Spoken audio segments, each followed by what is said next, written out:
부르시는 참된 기쁨도 헤아릴 수 없도다. 내가 매일 십자가 앞에 더 가까이 가오니 구세주의 흘린 보배 피로써 나를 정케 하소서.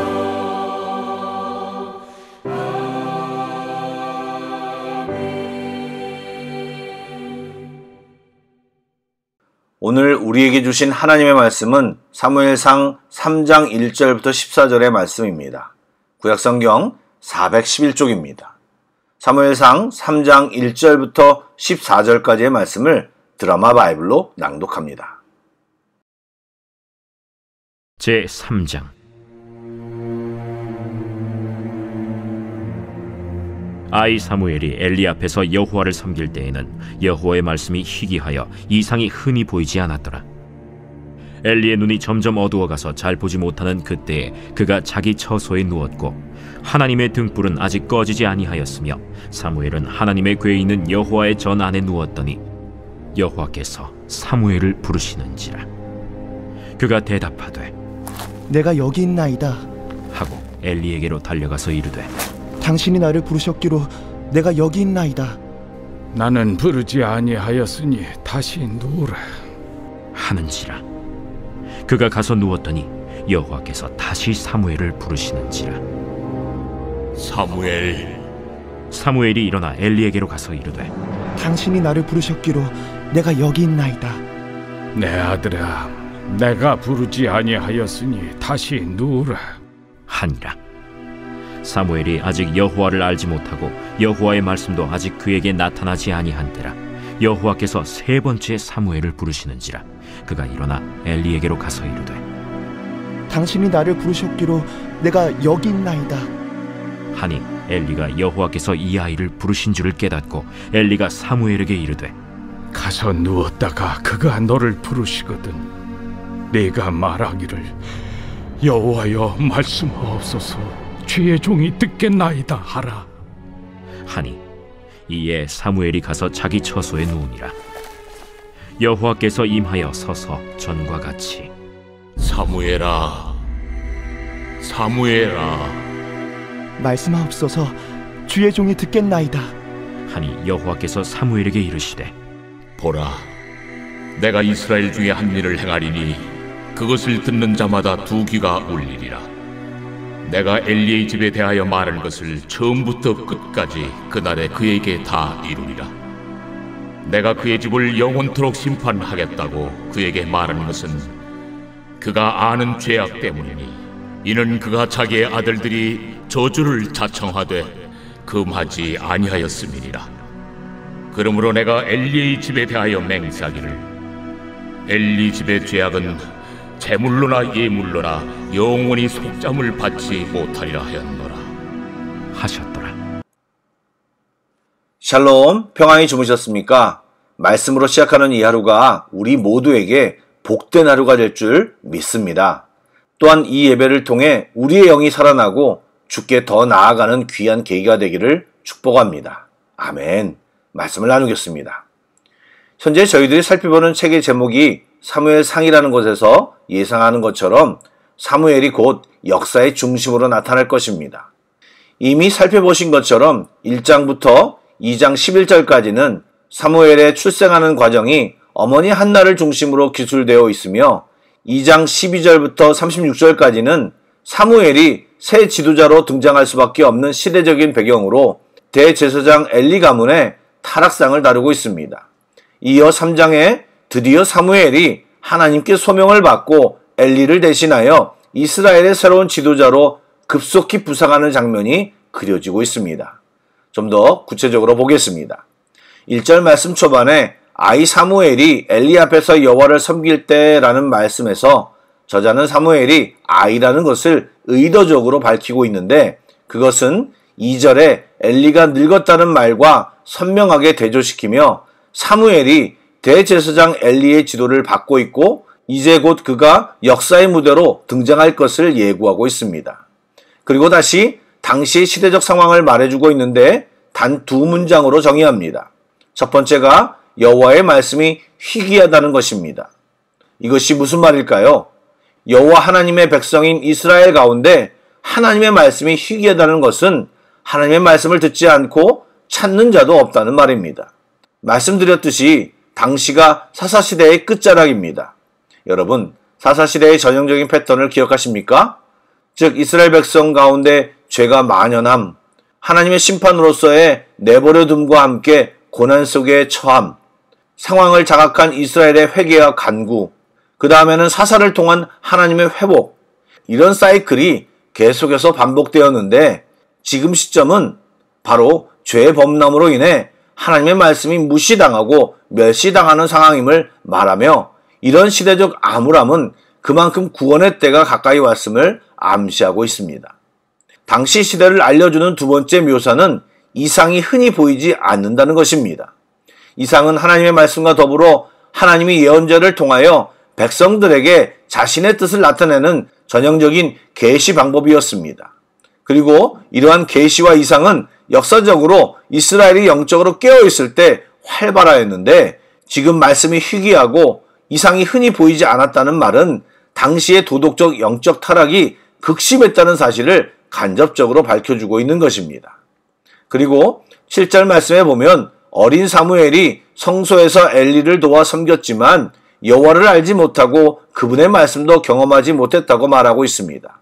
즉 말씀이 희귀하고 이상이 보이지 않는 상황, 영적으로 무뎌진 환경이 사무엘까지 영향을 미쳐 하나님을 알지 못하고 경험하지 못했을 뿐더러 하나님의 정확한 부르심에도 세 차례나 시행착오를 겪고 나서야 알아들을 수 있게 만드는 것입니다.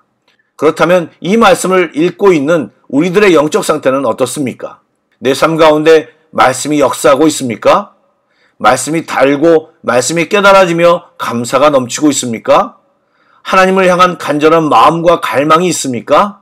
하나님의 뜻과 기준들이 잘 깨달아지고 삶 가운데 적용하며 살고 계십니까? 아니면 오늘 이스라엘의 상황처럼 말씀 생활과 멀어져 있지는 않습니까? 내 삶 가운데 주님을 부르는 삶이 멈추어져 있지는 않습니까? 예수님을 믿고 있지만 요즘 왠지 예수님이 멀게 느껴지지는 않습니까? 이것은 늘 체크하고 사사실의 사이클에 빠지지 않도록 영적으로 우리는 깨어 있어야 합니다. 그렇다면 어떻게 깨어 있을 수 있을까요? 엘리는 눈이 어두워져 잘 보지 못하고 자기 처소에 누워 있었던 반면 사무엘은 하나님의 궤가 있는 성소에 누워 있었으며 그곳에 하나님의 등불이 켜져 있어서 훤히 볼 수 있었습니다.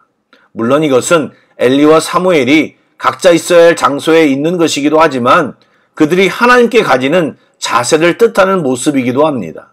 삶 속에서 당연하고 상식적인 것 같지만 그것이 하나님 말씀으로 나아가는 길을 방해할 수도 있습니다. 여러분, 어떠한 상황 속에서도 하나님 곁에서 멀리 떨어져 있어서는 안 되고 영적으로 눈이 감겨져 있어서는 안 될 것입니다.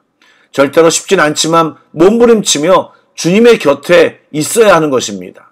특별히 신앙의 연차가 늘어갈수록 오히려 편리함과 안일함에 빠지지 않도록 애쓰고 노력해야 하는 것입니다.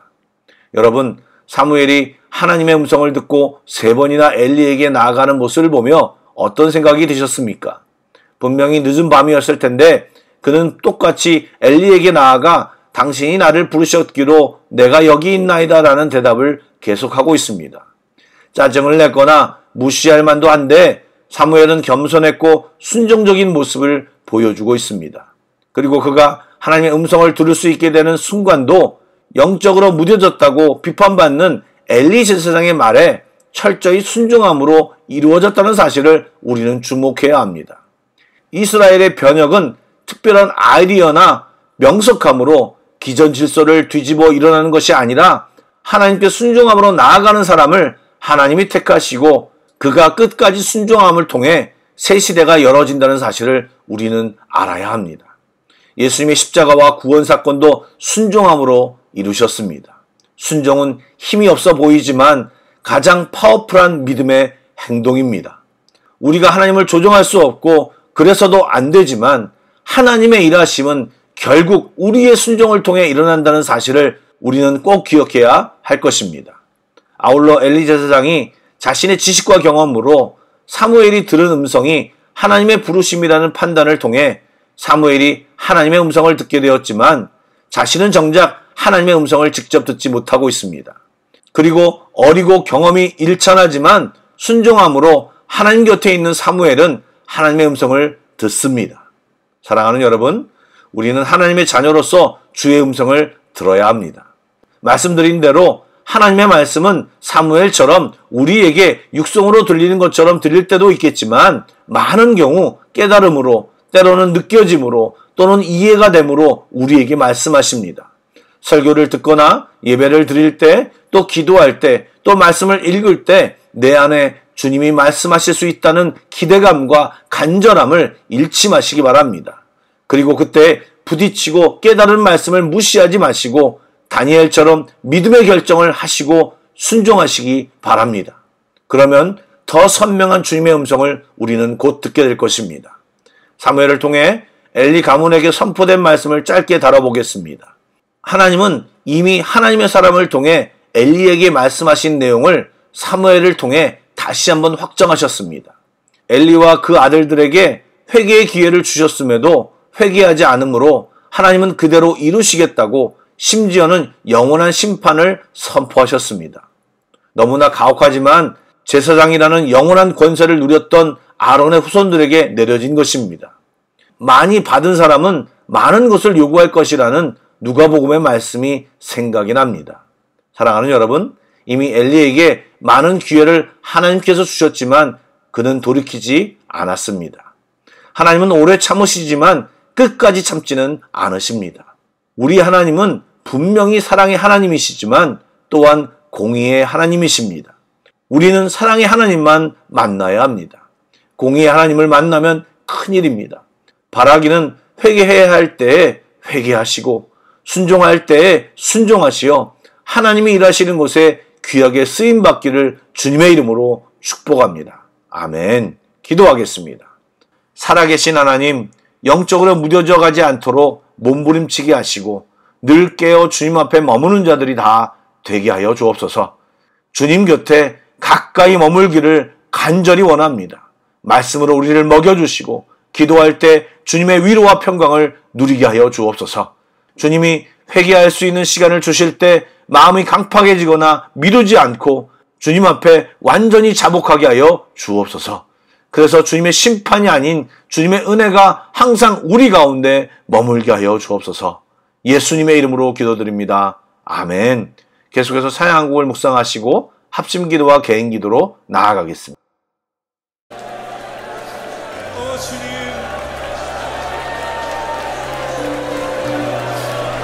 주님,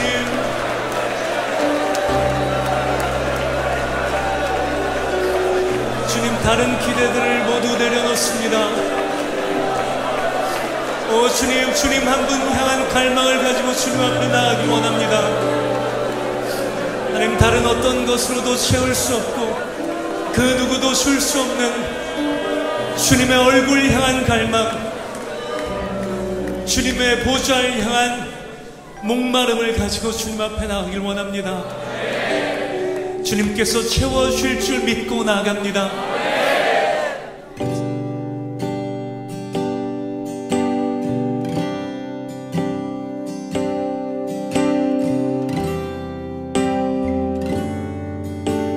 주께 가까이 날 이끄소서. 주께 가까이 날 이끄소서.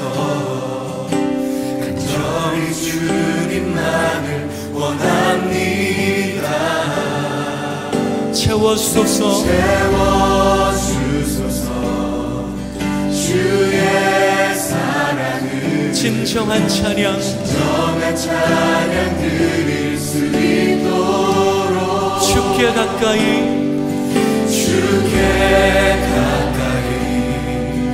날 이끄소서.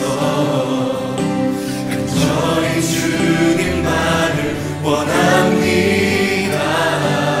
채워주소서. 주의 사랑을 진정한 찬양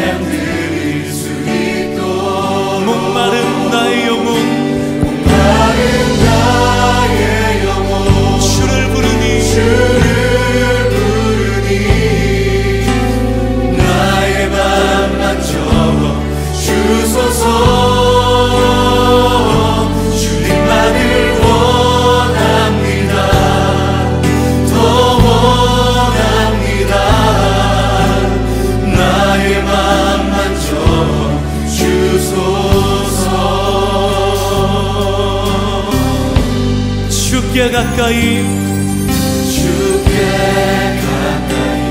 나를 이끄소서. 간절히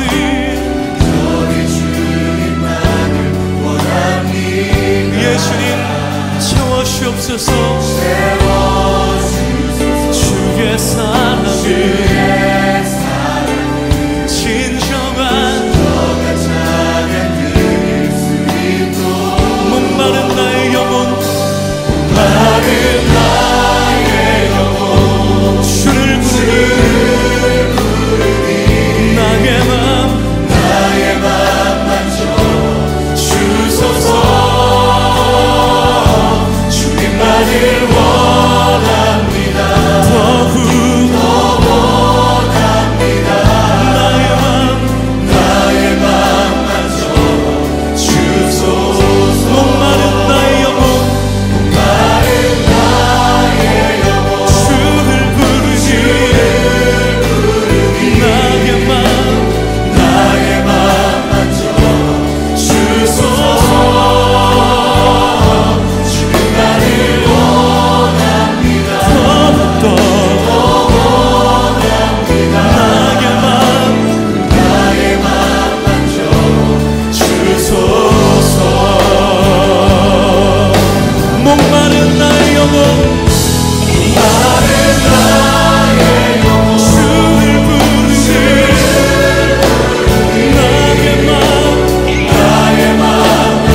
만져 주소서.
주님만을 원합니다. 주님만을 원합니다. 더욱더 원합니다. 나의 맘 만져 주소서.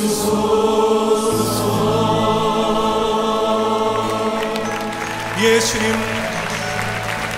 주께서 사모하는 영혼을 풍족히 먹이시고 채우실 것을 기대합니다.